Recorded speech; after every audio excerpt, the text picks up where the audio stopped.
अजय आलोक जी, आपसे ही शुरुआत करते हुए, अब कोई पेंच फंसेगा नहीं, यह माना जाए कि पशुपति पारस की जो नाराजगी है अभी भी वो बाकी है, इसी वजह से फूंक फूंक कर कदम बढ़ाए जा रहे हैं। न चिराग पासवान बता रहे हैं कि कितनी सीटें मिली, न बीजेपी के हवाले से जानकारी दी जा रही है। अजय आलोक जी,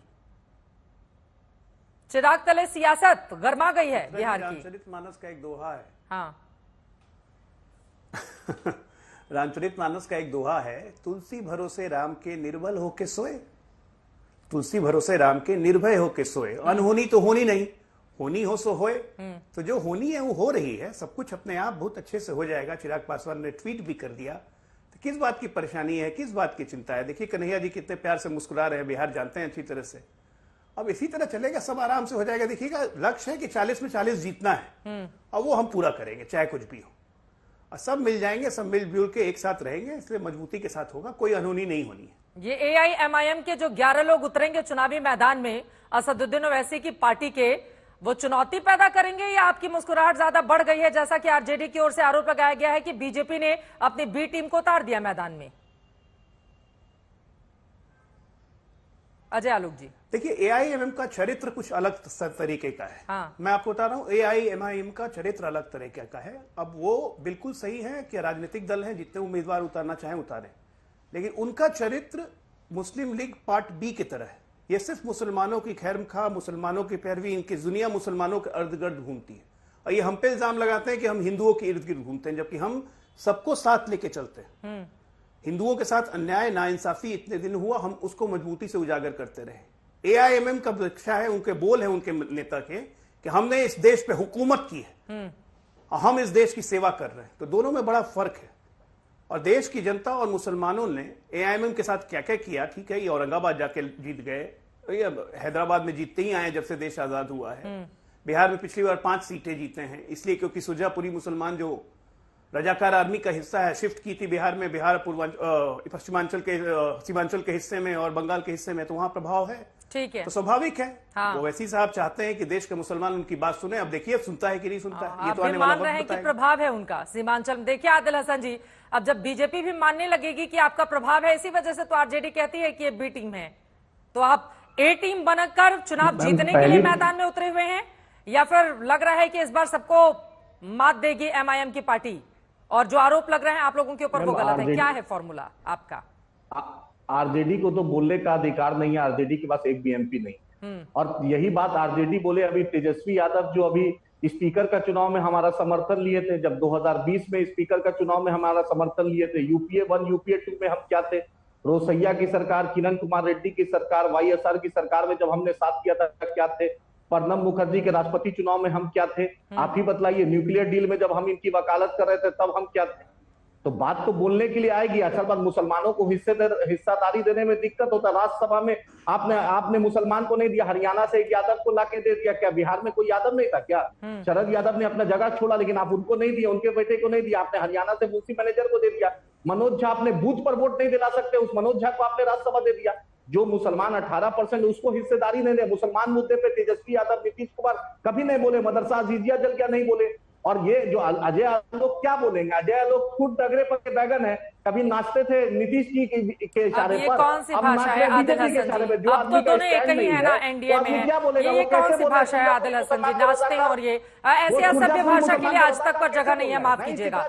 मैं पहले ही मना कर दूं ताकि इसके बाद बाकी लोग भी बदजुबानी शुरू नहीं करें। ये मेरी जिम्मेदारी है बतौर एंकर कि मैं ऐसी जुबान का इस्तेमाल इस चैनल पर नहीं होने दूं जिसको हम लोग बेहद खराब श्रेणी में मानते हैं। आदिल हसन जी प्लीज, ये नाचते थे, गाते थे, ये करते थे, ये थोड़ा भाषाई मर्यादा रख लीजिए आदिल हसन साहब, थोड़ा सा। अब अपने मुद्दे पर आइए। जीतेंगे, आप भी उम्मीदवार हैं, आपको भी बनाया जा रहा है। हाँ नहीं मैम, यस मैंने बनाया जा रहा है। मैं बैरिस्टर असदुद्दीन ओवैसी साहब का, अख्तर उल साहब का, आफ्ताब साहब का, अपनी पूरी पार्टी का शुक्रिया अदा करता हूं। अगर पार्टी ने मुझे मौका दिया तो इंशाल्लाह चुनाव मजबूती से लड़ेंगे। और भाई जो आदमी सीमांचल की हम लड़ाई लड़ रहे हैं, हम बिहार की लड़ रहे हैं। 26 MP वाला गुजरात, पूरे हिंदुस्तान में सबसे ज्यादा इन्वेस्टमेंट गुजरात में हो रहा है।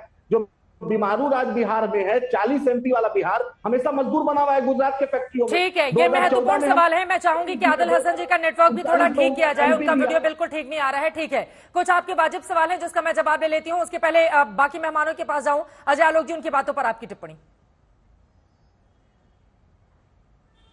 देखिए, सबसे पहली बात कि जैसी पार्टी वैसा चरित्र वैसी भाषा, तो ये तो अब जैसे जैसे चुनाव आएंगे इनकी भाषा और महान बनेगी। ये तो 20 करोड़ 100 करोड़ वाली भाषा बोलने वाले लोग हैं, तो इनकी भाषा का बुरा मत मानिए। इनकी आदत है, इनके चरित्र में, इनके डीएनए में ऐसी भाषा निकलेगी। अलग बात है कि बैगन कौन बनता है वो तो चुनाव के परिणामों के बाद पता चलेगा। जरा ओवैसी साहब को बोलिएगा हैदराबाद मजबूती से लड़े, है ना, क्योंकि आपके तो आंध्र प्रदेश जहां पे रहते हैं, तेलंगाना में वही प्रेजेंस नहीं है। अब बाकी देश में भर में घूम घूम के नाच रहे हैं, तो बैगन बन के कौन नाच रहा है सबको पता है। मेरा बड़ा सिंपल मानना है, कम्युनलिज्म फैलाने वाली किसी भी पार्टी को इस देश में जगह नहीं होनी चाहिए।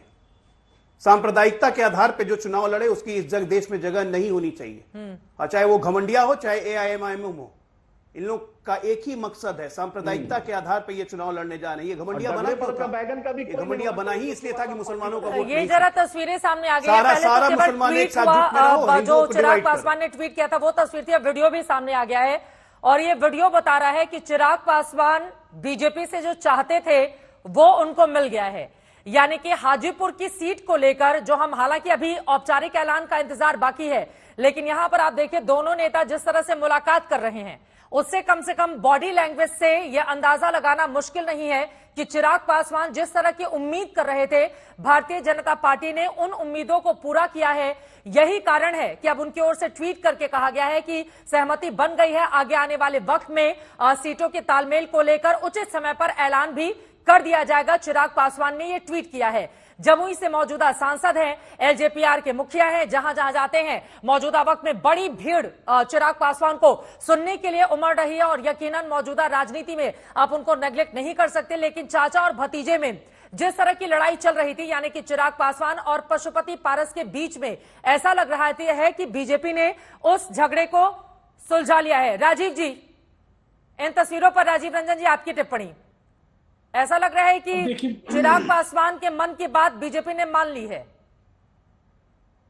मुझे ऐसा लगता है केवल चिराग पासवान जी नहीं, राष्ट्रीय जनतांत्रिक गठबंधन के सभी घटक दलों के नेताओं से भारतीय जनता पार्टी के शीर्ष नेतृत्व की बातचीत अब तक हो चुकी है। औपचारिक ऐलान होना बाकी है और जो इसके पहले जो भी लोगों की ओर से बातें कही गई या जो उनकी एक्टिविटीज को लेकर के जो विश्लेषण हो रहा था, यह अस्वाभाविक नहीं होता है। जब पार्टियां किसी गठबंधन में होती हैं तो अपने हिस्से की सीटों के लिए वो अपनी बातें रखती हैं, लेकिन अंततः एनडीए के नेतृत्व पर सबका भरोसा है और प्रधानमंत्री नरेंद्र मोदी जी की जो स्वीकार्यता है घटक दलों के बीच, ये सब जानते थे कि अंततः जो उनका निर्णय होगा, जो पार्टी का, भारतीय जनता पार्टी के राष्ट्रीय अध्यक्ष का निर्णय होगा, अमित शाह जी का निर्णय होगा, सभी घटक दलों को वो स्वीकार्य होगा और उसी दिशा में ये जो भी इस तरह के जो भी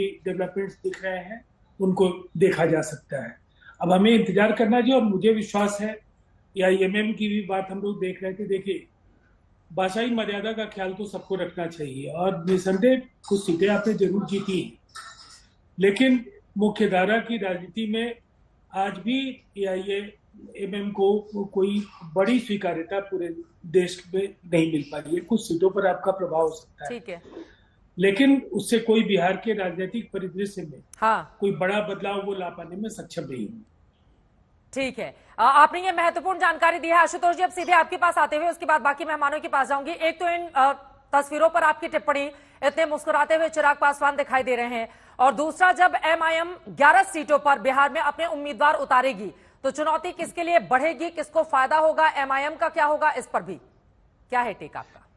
देखिए, चिराग पासवान की ये जो तस्वीर है, ये अजय आलोक जी के स्माइल से, उनके मुस्कुराहट से तो साफी हो गई कि बड़े खुश इस वक्त दिखाई पड़ रहे हैं। लेकिन चिराग पासवान को समझना चाहिए था कि जिन चिराग पासवान का घर छीना गया, हटाया गया, ये तो खुद उनकी टिप्पणी, मेरी तो टिप्पणी है नहीं। तो राजनीति के अंदर अगर आपके पास ताकत नहीं, अगर आपके पास लोगों का समर्थन नहीं है, तो फिर आप इररिलेवेंट हो जाते हैं। और मुझे लगता है कि भारतीय जनता पार्टी को यह बात महसूस हुई कि चिराग पासवान के पास आज की तारीख में रामविलास पासवान की विरासत है, लिहाजा उनके ऊपर ही उनको भरोसा करना चाहिए। और पशुपति पारस का जो रोल था वो रोल पूरा हो चुका है। अब या तो वो अपनी पार्टी चिराग पासवान की पार्टी में मर्ज कर दें, चचा भतीजा साथ हो जाए, नहीं तो पशुपति पारस के पास अब बीजेपी गठबंधन में बने रहने का कोई कारण बचता नहीं है।